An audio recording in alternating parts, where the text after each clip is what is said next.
PYQ സീരീസിൽ ഇന്നത്തെ question find the mean marks of students for the following distribution. ഈ distribution ടേബിളിലെ മീൻ ആണ് കണ്ടുപിടിക്കേണ്ടത്. ഇവിടെ നമുക്ക് ക്ലാസ് ഇന്റർവെൽസ് തന്നിട്ടുള്ളത് 0 and above, 10 and above, 20 and above അങ്ങനെയാണ്. അപ്പോൾ അത് 0 മുതൽ 10 വരെ, 10 മുതൽ 20 വരെ അങ്ങനെയുള്ള ക്ലാസ് ഇന്റർവെൽസ് ആയിട്ട് എഴുതണം. ഇവിടെ 0 and above എന്നത് നമുക്ക് 0 to 10 എന്ന് എഴുതാം.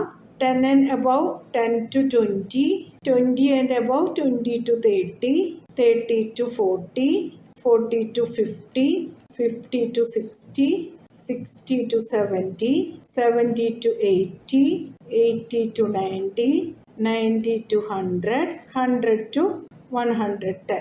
ഇനി ഇതിൻ്റെ എല്ലാം മിഡ് പോയിന്റ് കണ്ടുപിടിക്കാം. Mid point xi equals to lower limit plus upper limit by 2. 0 plus 10 by 2 equals to 10 by 2 is 5.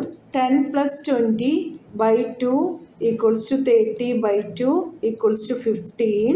20 plus 30 by 2 equals to 50 by 2 is 25. 30 plus 40 by 2 equals to 70 by 2 is 35. 40 plus 50 by 2 equals to 90 by 2 is 45. 50 plus 60 by 2 equals to 110 by 2 is 55. 60 plus 70 by 2 equals to 130 by 2 equals to 65. 70 plus 80 by 2 equals to 150 by 2 is 75. 80 plus 90 by 2 equals to 170 by 2 is 85.